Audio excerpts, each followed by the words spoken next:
نحمدہ ونصلی علی رسولہ الکریم اما بعد فاعوذ باللہ من الشیطان الرجیم بسم اللہ الرحمن الرحیم۔ میرا نام رخسانہ اظہار ہے اور میں ایک شعر سے اپنا تھوڑا سا کوشش کرتی ہوں کہ اپنی لائف کو ایکسپلین کر سکوں۔ یہ نصف صدی کا قصہ ہے، 2-4 برس کی بات نہیں۔ میرا تعلق کراچی سے ہے، میرا تعلیمی سفر اور میرا بچپن سارا میرا کراچی میں گزرا۔ شادی کے بعد میرے ہسبینڈ کیونکہ ٹیکسٹائل انجینئر تھے تو مجھے اس سلسلے میں چھوٹی جگہوں پہ رہنا، فیصل آباد، مظفر گڑھ، کوٹری، شیخو پورہ، ایسے چھوٹی جگہوں پہ، ظاہر ہے آپ کو پتہ ہے انڈسٹریل ایریا شہروں سے کافی دور ہوتا ہے،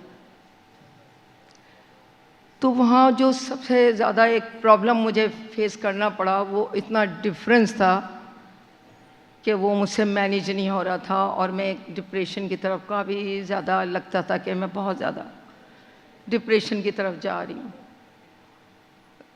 ہسبینڈ میرے بہت اچھے انسان تھے اور انہوں نے بڑی کوشش کی کہ میرا دل لگانے کی اور میں کسی طرح ایڈجسٹ کر سکوں۔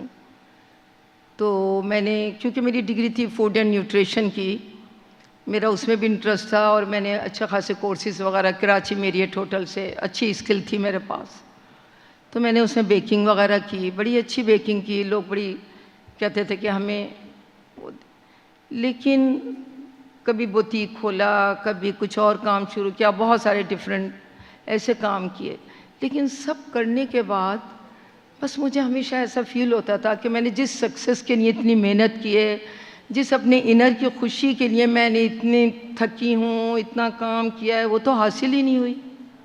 اس کے بعد میں کام کو چھوڑ دیتی تھی، تھوڑے دن کرنا اور اس کام کو چھوڑ دینا۔ اس دوران میرے اپنے بھی 2-3 بچے ہو گئے اور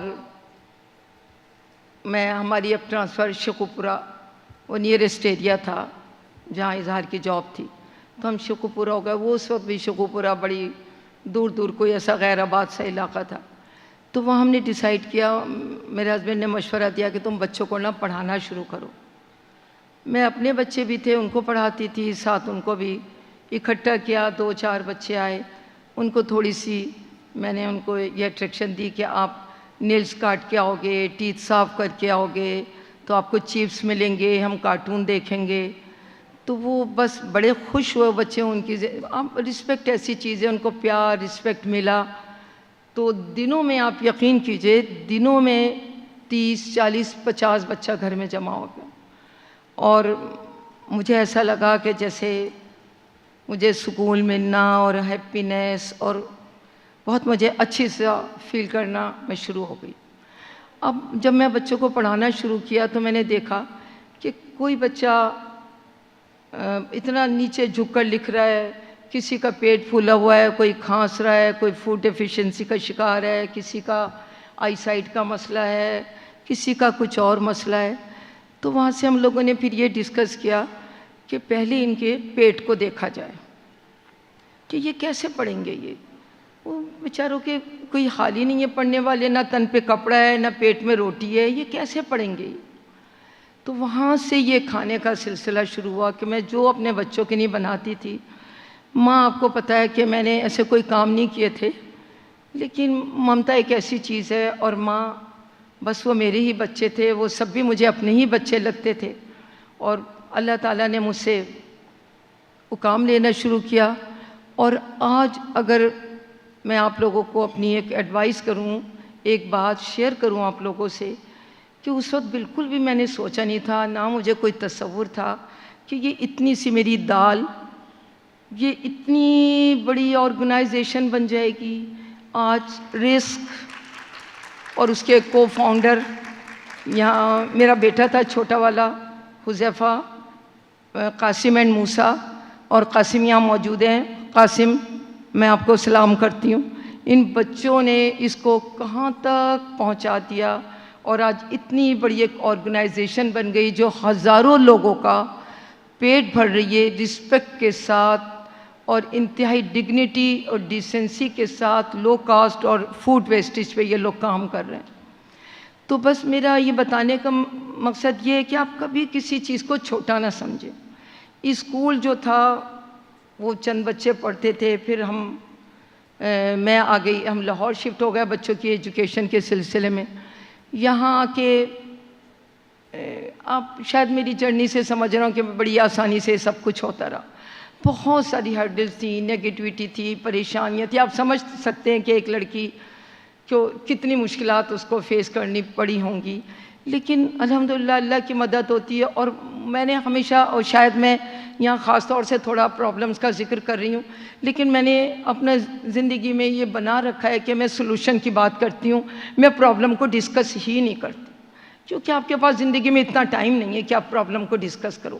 میں اپنے اسٹاف سے، لوگوں سے یہی کہتی ہوں کہ آپ صرف ڈسکس کریں کہ آپ نے اس پرابلم کو سولو کیسے کیا. تو خدا کا شکر ہے وہ اسکول جو تھا، جب ہم لاہور شفٹ ہوئے تو چند سالوں بعد سڈن ایسا ہوا کہ اظہار کی ڈیتھ ہو گئی، وہ اللہ کو پیارے ہو گئے. میرے پاس پھر چھوٹے چھوٹے میرے بچے، اسکول، کھانا اب 300-400 لوگ کھانے لگے تھے. اور ایک بہت سڈن مجھے ایک فیصلہ کرنا تھا کہ میں نے کون سی زندگی جینا ہے. ایک میرے بچوں کو فادر بھی نہیں ہے، کوئی رشتہ دار بھی نہیں ہے، میری بہنیں وغیرہ کراچی یا امریکہ میں تھیں، تو رشتہ دار بھی نہیں ہے، بچوں کے باپ بھی نہیں ہیں. ان کو روتی پیٹتی ماں میں دینا چاہتی ہوں، یا ان کو ایک اسٹرانگ مدر، کیونکہ میں نے اپنی ماں کو بھی ایسے ہی دیکھا تھا. میری امی نے بھی میری فادر کی غیر موجودگی میں، بہت ینگ میرے فادر کی بھی ڈیتھ ہو گئی تھی، تو میرے آگے ایک رول ماڈل بہت خوبصورت تھا کہ میری ماں نے، ہمیں پتہ ہی نہیں چلا کہ ہماری زندگی میں کوئی کمی ہوئی ہے. اور دوبارہ مجھے پھر اس فیز سے گزرنا پڑا. تو میرے سامنے میری مدر، میرے ٹیچر اینڈ میرے بہت اچھے ہسبینڈ جو بڑے ایک رول ماڈل تھے میرے لیے. تو دوبارہ سے یہ فیصلہ کیا. تھوڑی آپ سمجھ سکتے ہیں کہ مشکل تو آئی ہوگی، کیوں نہیں آئی ہوگی، لیکن بات ساری ہے کہ آپ کو خود فیصلہ کرنا ہے کہ آپ نے کیسے جینا ہے. کوئی آپ کا مددگار نہیں بنے گا. اگر آپ اپنے نہیں ہیں، کوئی آپ کا نہیں. میں نے اپنے آپ سے یہ فیصلہ کیا کہ مجھے کوئی حق نہیں پہنچتا کہ میں اپنے بچوں کو غمگین کروں، اداس کروں. ان کو پہلے ہی ایک پارٹنر نہیں ہے، اور دوسرے اس کو ماں بھی ایسی ملی، تو وہ تو بیچارے کسی قابل نہیں رہیں گے. ابھی سے وہ، ان کو تو سارا مورال ڈاؤن ہو جائے گا، میرا اسکول بند ہو جائے گا. اتنے لوگ کھانا کھاتے ہیں، مجھے کیا حق پہنچتا ہے کہ میں ان کو اپنے غم سے ان کو غمگین کروں. کھانا بھی الحمدللہ چلتا رہا. اسکول بھی آج رخ فاؤنڈیشن کے نام سے ماشاءاللہ میرے 3 بیچ نکل چکے ہیں، اور بچے میڈیکل کالج میں، بچے گوتم میں، اسپورٹ انٹرنیشنل، چھوٹا سا 5 مرلہ ہے. اور میں نے کبھی مانگنے کو پسند نہیں کیا. خودداری میرے نزدیک بہت ویری امپورٹنٹ. انہوں نے صرف میرے کام کو دیکھا دن رات، اور میری محنت، سچائی، ایفرٹس نے لوگوں کو مجبور کیا کہ وہ میرا ساتھ دیتے ہیں. اور الحمدللہ میرا تمام کام جو بھی میں نے کام کیے تھے، اور جس شہر میں بھی رہی، وہاں چھوٹا سا اسکول ہے، ایک شیخوپورہ میں ہے، ایک لاہور کے اندر ہے. اور مجھے اللہ کی رحمت سے امید ہے کہ یہ ایک وقت آئے گا کہ انشاءاللہ تعالیٰ، کیونکہ ضرورت ہے. اور میرا اپنی تھوڑی سی جرنی بتانے، مجھے پسند نہیں کہ میں اپنی لائف یا اپنی فیملی کی لائف کو ڈسکس کروں، لیکن ہر چیز کا ایک وقت ہوتا ہے. آج میں محسوس کرتی ہوں کہ یہ وقت آ گیا ہے کہ میں بتاؤں کہ ایک عورت کا ہر روپ بہت خوبصورت ہے، ایز اے بیٹی، ایز اے بہن، ایز اے وائف. لیکن میں نے ان سب کو ایکسپیرینس کیا ہے، اس میں سب سے خوبصورت ممتا، ماں، ایکسلنٹ عورت کا روپ. اور ماں، میں نے اپنی ماں کو دیکھا، اس نے ہزاروں بچے تیار کیے. اور اب ایز اے مدر مجھے میرے بیٹے کے برابر بیٹا، مجھے کوئی فرق نہیں. اور اسی محبت سے آج الحمدللہ، میں نے کبھی کاؤنٹ نہیں کیا، لیکن مجھے اندازہ ہے کہ ہزاروں بچے کھانا کھاتے ہیں. اور میری بس یہی سوچ تھی کہ انشاءاللہ ایک دن میرے پیارے پاکستان میں اسپتال بند ہو جائیں گے، اور اتنا ہیلدی فوڈ، اب یہ جو بچے فوڈ ویسٹیج پہ کام کر رہے ہیں، اور اتنا رسپیکٹ سے ہائیجین کا، صفائی کا، اور بہت منیمم پرائس کے اوپر یہ کھانا ہر آدمی بڑی رسپیکٹ کے ساتھ کھا سکتا ہے. تو یہ کھانا مل رہا ہے، اور اس امید کے ساتھ کہ انشاءاللہ میرے ملک پاکستان میں کوئی تعلیم کے بغیر نہیں رہے گا، کوئی خالی پیٹ رات کو نہیں سوئے گا انشاءاللہ. اور ہم سب ایک ساتھ مل جل کر اس سفر کو آسان کریں گے، اس راستے کو آسان کریں گے، ہرڈلز کو دور کریں گے.